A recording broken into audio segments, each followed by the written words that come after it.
지난주에 그 미가라는 사람과 그의 어머니의 신앙인 듯 신앙이 아닌 신앙 같은 모습을 하고 있는 그 한 가정을 우리가 보았죠. 그런데 이것이 미가라는 한 사람의 가정의 모습이 아니라 당시 이스라엘의 전반적인 분위기였다라는 것을 6절에서 알려주시죠. 여기서 한 가지 좀 짚고 넘어가야 될 것이 있는데, 오늘 본문의 배경이 아직 여호수아가 죽지 않았을 때예요. 이때가 아직 여호수아 시대예요. 여호수아 19장을 보시면, 우리는 지금 사사기를 읽고 있는데 사사기가 아니라 여호수아 19장을 보시면 단지파가 땅을 분배를 받습니다. 근데 땅이 좁았어요. 그래서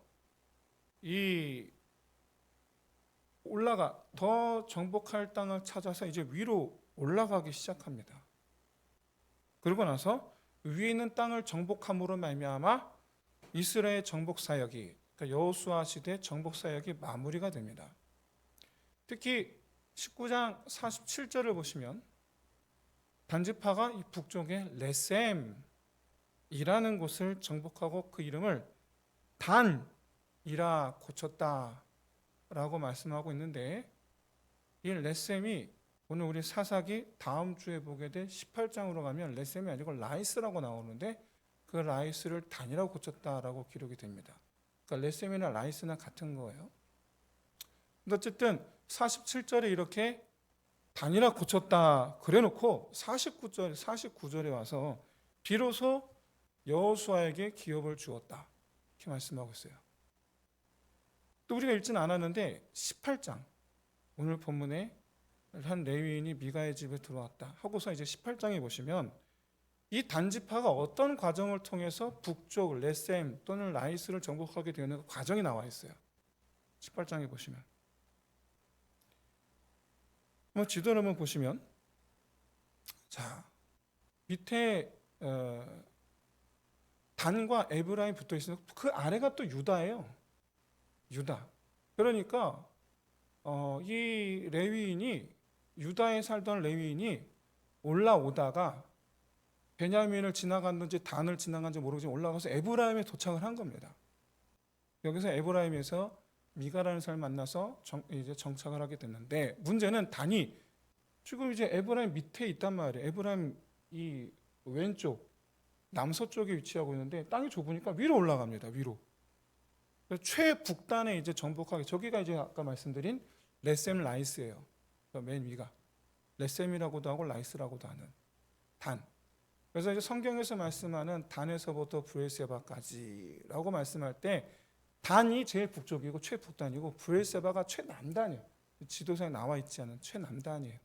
그래서 우리나라가 말하듯이 한라에서 북두까지라는 표현과 똑같은 표현이 단에서부터 브엘세바까지라는 표현인데, 그 단지파가 두 곳을 유일하게, 단지파만 므낫세하고 같이 므낫세 지파하고 단지파가 두 군데를 차지하고 있습니다. 어쨌든 이렇게 해서 이 단지파가 북쪽으로 올라가다가 중간에 에브라임을 지나가면서 미가 집에 들른 거죠. 지나가다가 우연치 않게. 그러니까 이런 사실들을 이렇게 비교해 볼 때에 지금 시대는 분명 여호수아가 아직 살아 있어요. 아직. 그러니까 미가가 어떤 사람이냐면 광야 세대라는 뜻이에요. 광야 세대. 미가가. 그럼 광야 세대 특징이 뭡니까? 크게 두 가지로 좀 축약할 수 있습니다. 하나는 뭐냐면, 광야를 지나면서 배운 게 뭐가 있냐면, 순종했을 때와 불순종했을 때의 결과를 너무 잘한다라는 거예요. 순종했을 때와 불순종했을 때의 결과. 또 다른 하나는 뭐냐면, 이스라엘이 하나님을 떠났을 때의 결과. 이걸 또 너무 잘 아는 거예요. 이스라엘이. 왜냐? 광야 생활 40년 동안 내내 훈련받은 게 그거잖아요. 내내 훈련받은 게. 순종하면 평안과 승리의 영광을 누리고, 불순종하면 곧바로 이제 징계가 임하는 것을 보면 잘 압니다. 더 나아가 하나님을 떠나려고 하면 아예 심판이 와요. 아예. 특히 가나안 땅에 들어오기 직전 모압 산지에 머물러 있었을 때입니다. 모압 산지에 머물러 있을 때 이때 그 유명한 발람과 발락, 그래서 발락이 모압 왕이었던 발락이 소위 말하는 주술사인 발람을 사주하여 이스라엘을 저주하게 하려고 했는데 하나님께서 저주하게 하신 것이 아니라 축복하게 하시죠. 이러면서 이때 발람과 발락이 싸워서 헤어지는데 다시 보면 발람이 돌아옵니다. 그래서 발락에게 자, 내가 축복 여호와께 빌어서 저주를 할 수는 없으니 그런 점치는 건 아니지만 한번 내가 지혜를 빌려 한번 해보겠느냐. 그래서 빌려준 지혜가 뭐냐면 모압과 미디안 여자들 중에 예쁜 여자들을 이 이스라엘 사람들을 유혹하게 만드는 겁니다. 그래서 모압과 미디안의 우상을 섬기게 만드는 겁니다. 아니나 다를까 넘어가죠. 그래 우상을 섬기게 되었을 때 하나님께서 이스라엘 또 심판을 하시죠. 이때 또 수만 명이 죽어요.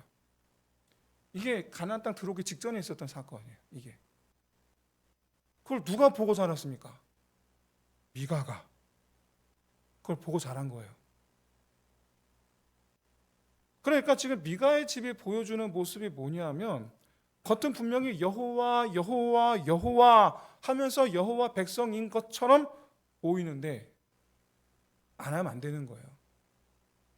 그래서 보니까 40년 동안 믿음 생활했는데 믿음 생활하면서 본 게 뭐냐면 하나님을 부정하면 안 된다. 요거는 확실히 배운 거예요. 요거는. 그래서 맨날 말끝마다 여호와예요. 훔치면서 여호와야. 우상신을 만들어 놓고 여호와야. 그런데 실제로는 하나님의 율법은 다 어기고 있죠. 뭐 하나 지키는 게 하나도 없어요. 여러분 우리가 이제 부모들 입장에서 한번 생각해 보겠습니다. 부모들 입장에서 우리 자녀로부터 기쁨을 얻을 때가 있습니다. 언제냐? 우리 애가 어디 합격했을 때 어디 어떻게 됐을 때 우리 애가 잘 될 때 기쁘죠. 그건 당연히 기뻐요. 근데 그거 말고 정말 우리 마음을 흡족하게 하는 기쁨이 있죠. 그게 뭡니까? 나한테 잘할 때, 내 말에 순종할 때. 내 아버지 말씀을 한번 해보겠습니다. 아버지가 뭘 알아? 이러고 보다. 엄마가 뭘 알아? 나 엄마 필요 없어. 이런 소리를 하느니 어머니 아버지 도와주세요. 아버지 말씀도 한번 해보겠습니다. 이게 부모로부터 자녀로부터 우리가 존경받고 있다. 우리 권위를 인정받고 있다. 라는 느낌이 드는 건 우리 자녀들이 우리 순종할 때거든요. 순종할 때. 내 말을 무시하지 않을 때. 지금이야 이제 여러분들은 아이들이 아직 어리니까 이제 뭐 초등학교 저학년이니까 애들이 어기면 애들이니까 그렇지라고 생각해 보겠지만 애들 오늘 중학교만 돼 보십시오. 애들 갖고 다 알지 않습니까? 중학생만 되면 얘들 다 큰 거란 말이에요. 근데 중학생이 대놓고 한다는 소리가 이런 소리 하는 거죠. 엄마가 뭘 알아? 아빠가 뭘 알아? 절대로 안 듣죠. 그때 이제 우리가 느끼는 느낌. 모멸감입니다. 모멸감. 그걸 하나님께서 맨날 우리한테 받으시는 거예요. 그 모멸감을. 그러니까 모멸감을 참고 우리를 사랑하시는 거예요. 우리 하나님은. 근데 중요한 건 지금 이스라엘의 모든 집이 다 이렇다라는 겁니다. 현재 여호수아가 살아 있어요. 그런데 모든 집이 율법을 무시하고 있어요. 하나의 어떤 마음일까? 기껏해서 내가 불과 몇 년 전에 내가 종살이 하던 노예로 종살이 하던 이들을 간절히 내 이름을 부르며 우리를 살려주옵소서 외치던 그런 이스라엘을 건져내사 광야를 지나 수많은 기적을 보여주시며 내가 하나님이다. 하나님만이 하실 수 있는 일들을 수도 없이 보여주시며 그렇게 땅을 갖게 했더니 땅을 주었더니 그 땅에서 하는 일이 하나님의 율법을 무시하고 자기들 마음대로 하고 있습니다. 과연 우리 하나님은 어떤 마음이실까? 그런데 놀랍게도 하나님 율법을 무시하는 것이 그냥 일반 백성들만이 아니고 율법을 가르치는 레위인도 마찬가지다라는 걸 지금 보여줘요. 율법을 가르치는 레위인도. 이 레위인 유다에 살던 유다 지파, 아까 지도 보셨던 유다에 살다가 이제 떠나서 올라오다가 이제 에브라임에 정착을 했는데, 레위인은요 땅을 분배받지 않습니다. 땅을 분배받지 않고 이제 이스라엘 전역에 흩어져서 삽니다. 각 성에서 사는데, 그래서 거기서 이스라엘 백성들에게 말씀을 가르치고, 특히 유다 예루살렘에 있는 레위인들은 이제 성전을 섬기는 일을 하죠. 근데 그게 다른 지역에 사는 레위인들은 말씀을 가르치고 하는 일을 하는 거예요. 선생 교사 일을 하는 거예요. 근데 땅을 분배받지 못하는 대신에 하나님께서 어떻게 했습니까? 이스라엘 백성들이 내는 11조. 그 11조가 레위인들이 생활비예요. 그 11조가. 이게 율법이에요, 율법. 그런 레위인이 자기가 살고 있던 유다 베들레헴을 떠나서 떠돌고 있었다. 이게 왜 그렇습니까? 이 사람이 있었던 곳은 예루살렘이 아니라 유다 베들레헴이었는데, 베들레헴 사람들이 11조를 안 하는 거예요. 베들레헴 사람들이 11조를 안 하니 먹고 살 길이 없는 거죠. 그래서 떠나는 겁니다. 그래서 이 레위인이 베들레헴을 떠돌다가 이제 에브라임 미가의 집에 이르렀고, 마침 얼마 전에 산장을 지어서 제사장 자기 아들을 대신 제사장으로 세웠던 미가. 근데 레위인이라는 거예요. 옳았구나 싶은 거죠. 높은 연봉을 제시하죠. 자, 근데 여러분 제가 질문 하나 드릴게요. 레위인이 제사장이 될 수 있나요? 없죠. 레위인 제사장이 될 수가 없어요. 되면 안 돼요. 레위인 제사장은 누가 합니까? 레위인들 중에서 아론의 자손만 제사장이 될 수가 있어요. 그런데 이 사람에게, 미가가 이 레위인에게 제사장의 자리를 제안을 하고, 이 사람이 이 제안을 받아들여 본인 스스로 제사장이 됩니다.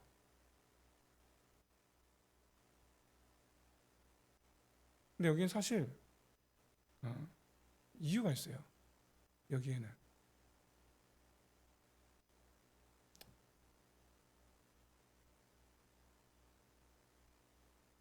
우리가 읽지는 않았지만 사사기 18장 30절에 가면 사사기 기자가 이 사람이 누군지를 고발해요. 이 레위인이 누군지를. 그럼 같이 한번 읽어볼까요? 시작. 단 자손이 자기들을 위하여 그 새긴 신상을 세웠고, 모세의 손자요 게르솜의 아들인 요나단과 그의 자손은 단지파의 제사장이 되어 그 땅 백성이 사로잡히는 날까지 이르렀더라. 누굽니까? 이 레위인이? 모세 손자예요. 자, 그렇다는 얘기는 무슨 얘기냐면, 이 요나단도 광야 세대라는 뜻이에요. 요나단도. 왜일까요? 모세가 40살에 애굽에서 도망 나와서 미디안 땅을 돌아다니다가 만난 처자와 결혼하죠. 거기서 낳은 아들이 게르솜이잖아요. 그래서 이제 게르솜을 데리고서 이제 출애굽해서 광야 생활을 떠돌 때 그 아들 엘리에셀과 게르솜 두 아들을 데리고 광야 생활을 했단 말이죠.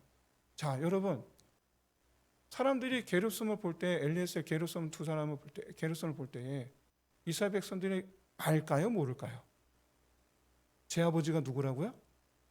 모세라고요. 야, 제 아버지가 모세야? 우와. 근데 그 게르솜이 아들을 낳았어. 야, 제 할아버지가 모세야? 무슨 얘기냐면 이스라엘 모든 백성이 다 아는 사람입니다. 이 사람은, 요나단은 모두가 다 알아. 왜요? 그 유명한 모세 손자니까요. 다 알 수밖에. 같이 다녔잖아요. 광야 생활 하는 동안. 그리고 이 사람도 마찬가지입니다. 자기가 제사장, 자기 큰할아버지 아론, 자기 큰할아버지, 당숙이겠지만, 우리 식으로 따지면 당숙이지만, 어쨌든 자기 그 가족이 제사장에서 성막에서 제사하는 걸 누구보다 가까운 곳에서 봤을 거 아닙니까? 누구보다도.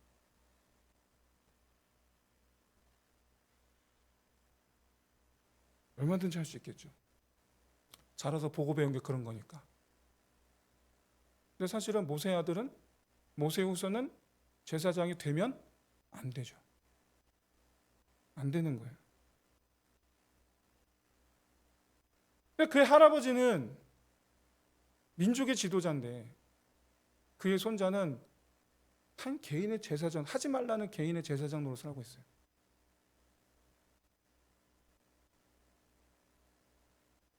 이건 뭘 상징하냐면 이스라엘은 나라의 타락을 모세의 집의 타락으로 비교해서 보여주는 거예요.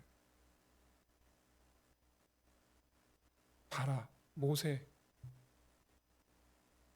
영원히 성경에 기록되고 영원히 모든 믿는 자, 이후로 모든 믿는 자들의 머릿속에 각인된 그 모세. 믿음하면 첫손 꼽는 모세. 예수님을 제외한 기적을 베푼 모든 사람들 가운데 가장 하나님의 기적을 일으켰던 그 모세. 바다를 갈라버린 모세. 그런데 그 모세의 손자는 저러고 있네. 하나님께서 불러주신 이스라엘, 하나님께서 그들을 위하여 수많은 이들을 행하셨던 그 이스라엘, 그런데 저기서 저러고 있네? 요거죠. 요거예요.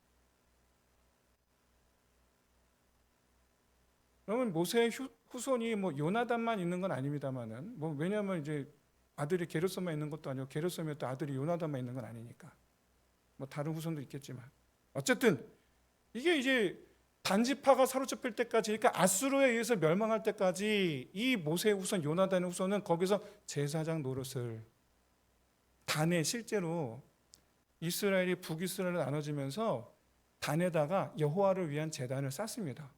나중에 나와요. 열왕기에 나중에 나옵니다. 그 단을 쌓는데 거기에 봉직했던 제사장이 이 사람들이에요. 여러분, 이게 참 얼마나 이게 어처구니 없습니까? 이게 할아버지는 하나님을 위해서 섬기던 사람인데 그 손자는 한 사람을 위해서 하나님의 명령을 어겨가면서까지, 얼마나 자기 할아버지가 하나님 앞에 무릎 꿇는 것을 보았을 텐데, 그럼에도 불구하고 본인은 사람을 위해서 일하는 사람이 돼요. 여러분 생각해 보시죠. 목사님이 성도들을 위해서 일하는 사람입니까? 아니면 하나님을 위해서 일하는 사람입니까? 목사님은 당연히 하나님을 위해서 일하는 사람이죠. 뭐 당연한 거 아닙니까? 그런데 문제는 하나님을 위하는 일이 곧 성도들을 섬기는 모양인 거죠.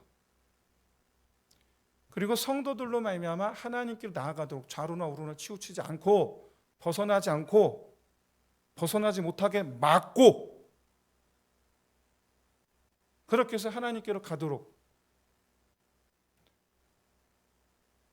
저는 그런 생각이 들어요. 목사 그러니까 드는 생각이, 요즘에 제가 이렇게 갑자기 부쩍 강아지에 관심이 많아서 이렇게 봤는데, 혹시 아십니까? 양치는 강아지? 되게 빠른 강아지?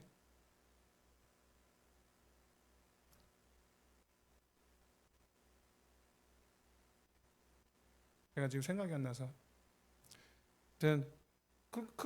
목사는 그런 거구나. 양들이 벗어나려고 그러면 얼른 가고 그냥 하지 마 해서 일로 가게.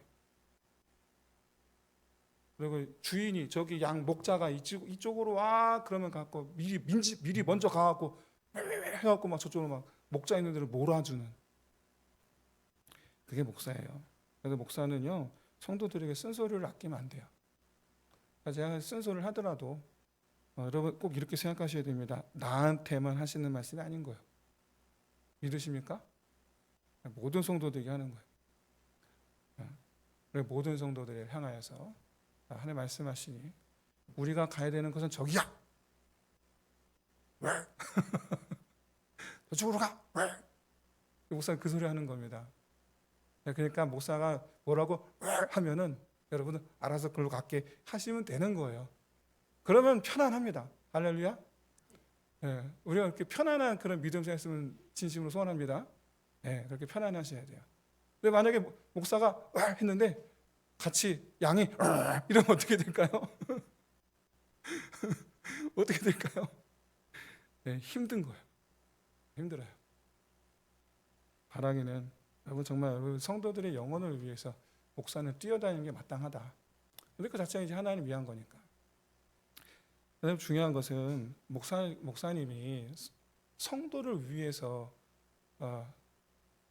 이 사역을 하는 경우가 많진 않지만 없진 않습니다. 이런 거죠. 돈을 많이 내는 뭐 어떤 분을 장로로 세우려고 애를 쓰는 이런 모습들이 있죠. 고백합니다. 솔직히 고백합니다만은 있습니다. 그러면 그 교회는 힘들어집니다. 하나님께 용납을 안 하시거든요. 그 자체부터가. 그리고 성도도 요즘 성도들이 뭐 보통 성도들입니까? 네, 말씀에 어쨌든 다 밝거든요. 보면 압니다. 아, 목사님이 지금 누구를 위해서 일하고 있구나. 목사님이 지금 하나님을 위해서 저런 말씀하시는 거구나. 다 압니다. 네, 그런 취지에서 여러분 정말 여러분은 저를 위해서 기도하실 때 항상 기도하셔야 됩니다. 사람 마음은 간사하고 간교하거든요. 저라고 간사하지 않겠습니까? 저라고 간교하지 않겠습니까? 갑자기 마귀가 들어와 저도 간사해지고 간교해질 수 있습니다. 그런 취지에서 사람을 위해서 일하는 목회자가 아니라 늘 항상 변함없이 하나님을 위해서 일하는 목사님이 되게 달라고 여러분 기도해 주시기를 진심으로 소원합니다. 자, 그 얘기는 무슨 얘기입니까? 하나님을 위해서 우리에게 하게 해주시라고 하나님을 위해서 우리에게 하게 해주시라고 그걸 기도하셔야 돼요. 네, 그래서 혹여라도 제가 이렇게 쓴소리하면 그냥 있는 그대로 일로 가면 안 되는구나 그냥 이렇게만 생각하시면 됩니다. 그렇게 해서 그 쓴소리를 피해서 하나님께로 피하면 목자의 길을 피하면 되는 겁니다. 그럼 생각해 보세요. 아까도 말씀드렸던 옆에서 이 개가 옆에서 짖는다. 그럼 어떡합니까? 안 가면 되는 거예요. 그쪽으로. 목자에게로 가면 되는 거예요. 그렇게 해서 우리가 정말 진실함으로 목사도 목회를 주를 위한 목회로서 신실하게 잘 감당하고 성도들도 이렇게 하나님께서 보내신 이 목자의 이런 모습에 정말 기꺼이 잘 따라주는 그래서 우리가 다 같이 평안하게 하나님 나라로 다 함께 평안하게 하나님 나라로 들어가는 우리 교회 저와 여러분 될 수 있으시기를 주의 이름으로 축원드립니다. 그럼 이제 오늘 본문에서 이런 상황 속에서 이 모세의 손자 좀 기가 막힌 일인데 이 우리에게 말씀하시는 메시지가 뭐냐? 고상한 척, 신앙이 있는 척, 겉은 믿음이 있는 척 하는데 하나님의 이름을 들먹이면서 물질 추구하는 미가의 어머니. 우리는 거기서 어떤 메시지를 듣나요? 또 자기 행복을 위해서라면 자기 만족을 위해서라면 도둑질을 마다하지 않으면서 또 하나님께 자기를 위한 복을 비는 사람 남의 것을 물론 그 어머니였지만 남의 것을 빼앗으면서까지 자기 행복을 추구하는 주제에 하나님께는 복을 구하는 사람 그리고 마치 자기가 신앙이 있는 것처럼 제사장을 만들어 세우는 사람. 자, 이 사람을 보면서 우리는 어떤 메시지를 받습니까? 그리고 풍족한 삶을 위해서 물론 뭐 더 풍족하면 아니었어요. 워낙 이제 아예 이 베들레헴에서 아예 11조를 아예 안 했기 때문에 살 길이 막막해지는 거죠. 막막해지니 어쩔 수 없이 옮겼는데 근데 여러분 옮기면 안 되는 겁니다. 안 되는 건데 어쨌든 갑자기 풍족한 재물이 주어지니까 옳았구나 하고 하나님을 위한 사명은 뒤로 팽개쳐두고 개인을 위한 사명을 떠받드는 모세의 손자를 봅니다. 뭐가 떠오릅니까? 이런 모습을 가리켜서 우리는 타락이라고 해요. 타락이 별게 아닙니다. 어디 가서 우리가 세상에서 바라보는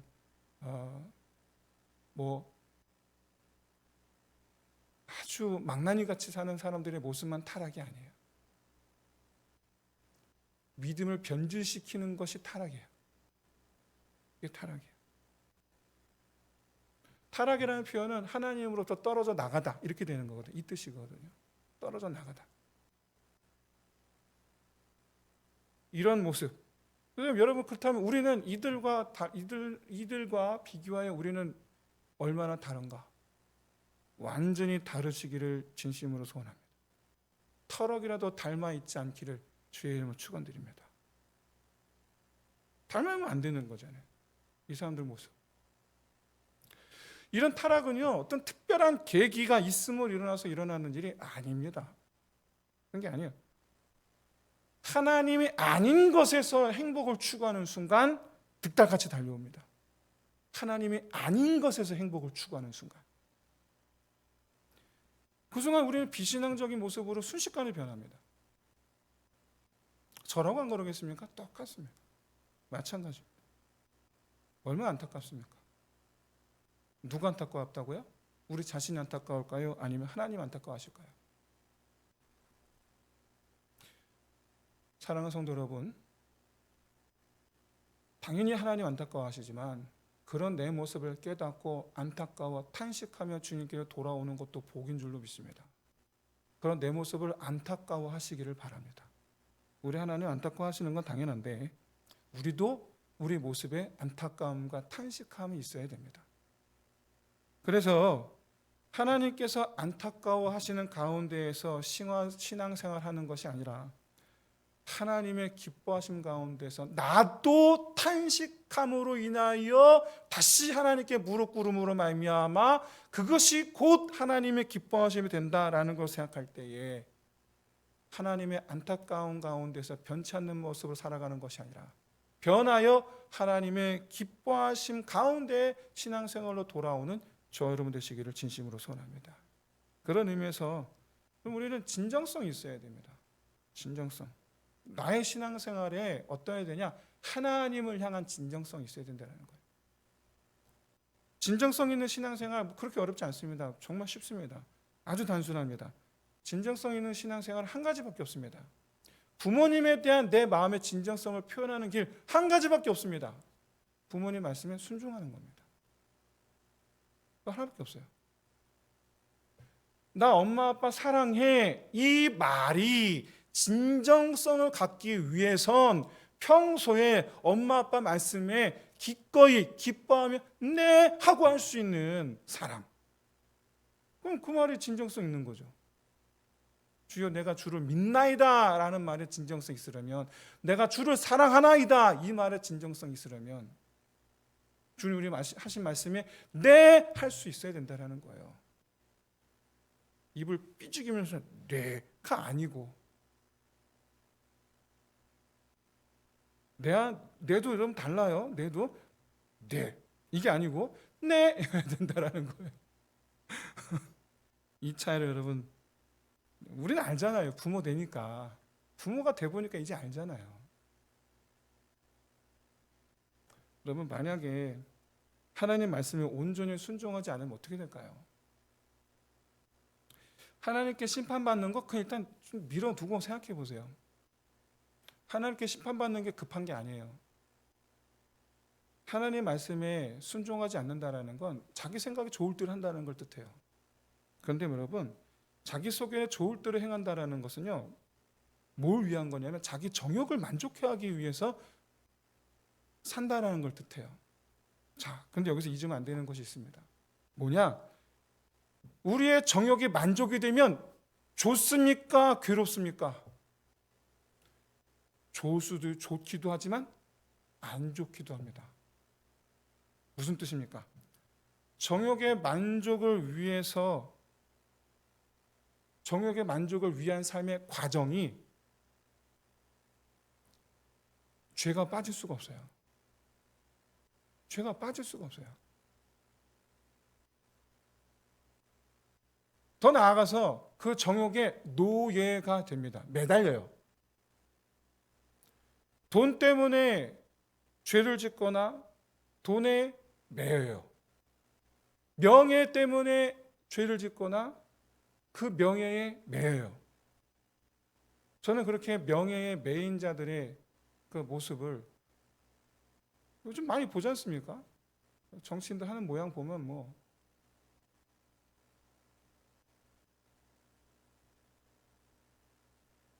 미움, 시기, 질투도 마찬가지입니다. 그런 감정들을 여러분 미움이 만족이 되려면 어떻게 될까요? 상대방을 죽여야 돼요. 내게 시기, 질투라는 감정이 만족이 되면 어떻게 될까요? 상대방을 나를 시기하게 만들고 질투하게 만든 이들을 고꾸라뜨려야 돼요. 그런 감정들을 만족하게 하기 위해서 반드시 죄를 짓고 아니면 계속 그 감정에 매여 있어요. 미움에 매여 있고 분노에 매여 있고 시기에 매여 있어요. 하나도 안 행복합니다. 정욕의 만족을 위해서 사는 삶이 뭐가 문제냐면 정욕에 만족되는 그 순간은 행복한데 그 과정은 안 행복합니다. 정욕에 만족되는 그 순간은 행복한데 그 과정에는 계속해서 죄를 짓습니다. 하나님께 심판받는 건 둘째치고 정욕의 만족을 위해 산다라는 건 안 행복합니다. 그걸 행복이라고 여기지 마세요. 행복해질 수가 없습니다. 근데 그걸 몰라요. 자기 소견에 옳은 대로 산다라는 건 무슨 뜻이냐? 불행하게 살고 있다는 걸 뜻하는 거예요. 만족함 없이.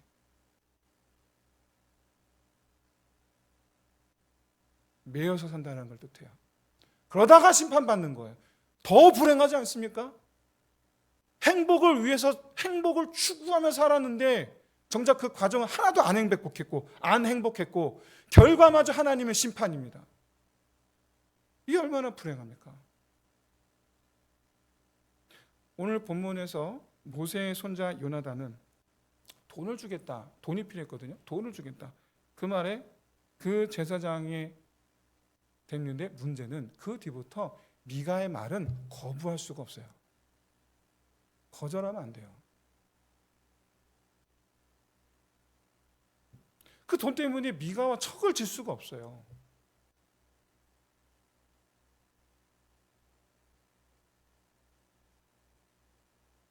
실제로 어떤 교회에서 어떤 장로님이 담임 목사님한테 차도 해드리고 매년마다 해외여행도 여행도 보내드리고 명절이다 뭐 목사님 생신이다 뭐다 해서 이렇게 또 이렇게 이 돈도 드리고 다 한두 푼도 아니에요. 뭐 드리면 뭐 수백씩 드리니까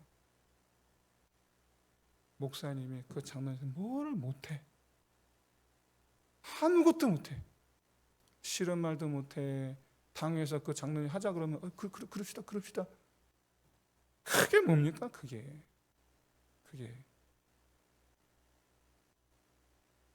척을 줄 수가 없어요. 미가의 죄를 보면서 그 장로의 죄를 보면서 미가의 복을 빌어줘야 되고 그 장로의 죄 짓는 자를 위한 복을 빌어줘야 되는 거예요. 그게 뭡니까? 그게 매이는 거예요. 제사장은 사람들의 존경을 받아야 되는데 요나단은 제사장 일을 하면 안 되는 거기도 하지만 어쨌든 제사장 일을 하면서 눈치를 봐야 돼요. 사람들의 눈치를. 사람들로 존경을 받는 게 아니라 사람들로 눈치를 받아야 되는. 왜요? 돈 때문에. 여러분 오늘날 사회, 경제, 정치 이런 모든 영역에서 그리스도인들이 다 있단 말이죠. 기업하는 분들 가운데 그리스도인이 없겠습니까? 정치하는 분들 가운데 그리스도인이 없겠습니까? 사회 전반에 걸쳐서 요소에 그리스도인이 없겠습니까? 그런데 그런 분들이 만약 그리스도인답지 못하다고 한다면 다 이런 이유예요. 매여 있는 거예요. 근데 그런 분들이 자기는 믿음이 있다고 말해요. 참 아이러니죠. 왜냐? 실제로 하나님을 찾거든요. 실제로 본인들은 미가도 하나님을 찾아요. 그러니까 자기 믿음이 있다고 생각하는 거예요.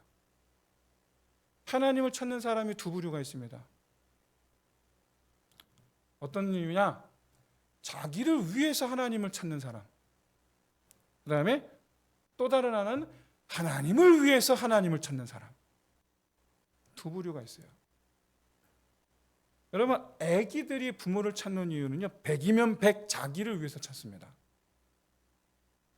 그러다가 철들면 부모님을 위해서 부모님을 찾는 거예요. 철든 사람은. 실제로 모든 성도들은 처음 하나님을 믿을 때는요, 아기처럼 다 자기를 위해서 하나님을 찾아요. 이건 당연한 수순입니다. 이거는 당연한 수순이에요. 그 당연해요. 정말 하나님도 이걸 얼마나 당연히 여기시냐면 처음 믿은 사람이 기도하자니 다 들어줍니다. 처음 믿은 사람은. 근데 저같이 한 40년 신앙생활 하잖아요.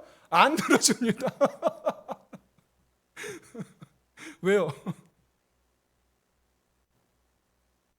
컸잖아요. 이제는 아버지를 위해서 살아야지. 이제는 컸으니까. 컸잖아요.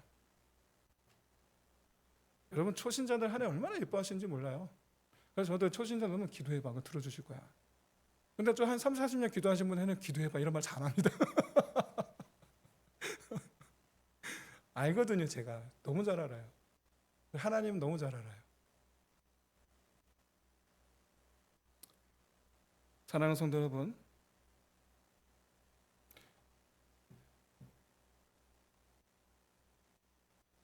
신앙생활은요, 죄인의 모습을 벗어가는 과정인 줄로 믿으시기 바랍니다. 처음 하나님 믿었을 때 막 하나님 너무 사랑해, 막 뜨거워. 근데 여러분 죄가 없습니까? 아니거든요. 여기저기 죄를 덕지덕지 붙이고 있어요.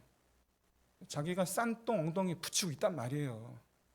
근데 아직 애기니까 하나님 이뻐하기만 하시는 거예요. 그럼에도 불구하고. 그래서 달라면 밥 달라면 밥 주고 하시는 거예요. 그거 닦아주고 하시는 거예요. 그런데 잘한단 말이죠. 시간이 지나면서. 큰단 말이죠. 크면서 이제 우리 깨닫게 됩니다. 아, 난 여전히 죄인이구나 깨닫는 거죠. 아직 아기 때 모습에서 점점 자라면서 자기 모습을 깨달아 가는 게 신앙이에요. 자기 모습을 깨닫는 게. 여러분, 근데 신앙생활한 지 40년 된데도 불구하고 여전히 자기를 위한 신앙생활을 한다. 얼마나 안타까운지 모르겠어요. 그 얘기는 무슨 뜻이냐면 자기 죄를 모르는 겁니다. 자기 모습을 모르는 거예요. 초신자는 괜찮아요. 당연한 거야. 하지만 신앙생활한 지 30년, 40년, 50년 됐는데도 불구하고 자기를 위한 신앙생활을 하고 있다. 자기가 죄에 매여 있는데 그걸 모르고 있는 거예요. 하나님은